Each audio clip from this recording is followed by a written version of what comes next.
Hello, so today we're going to talk about calculating probability.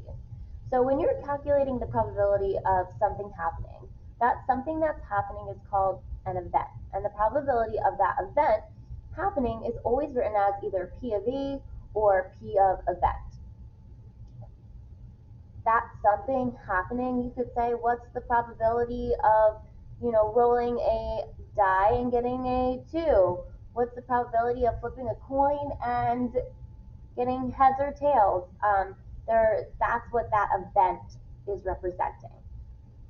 So probabilities are always going to be expressed as decimals.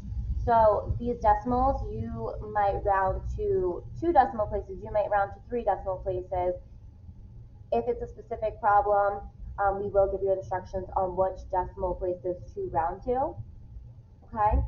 And the probability of an event that is certain to happen, it is going to happen no matter what, is 1. So thinking about decimals run from 0 to 1. So 1 is that highest chance possible. It's definitely going to happen. So we would represent it as 1.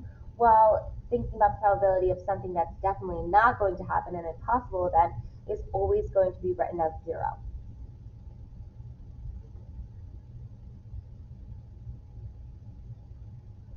Okay?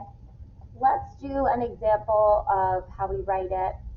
Okay, so the probability of rolling a 3 on a die would be written as, if you think about dice, they have 6 sides. 1, 2, 3, 4, 5, 6. 3 is just one side out of the 6 possible sides. So we would write this as P, using our notation, of 3. What's the probability of rolling 3?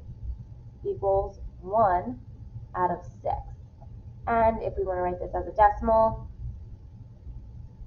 we're going to, you can use your calculators or you can just use prior knowledge if you already know what that decimal might be, but this is 0.16 repeating. So we're going to round it to 3 decimal places for this problem, and we will round that to a 7. So we have 0.167.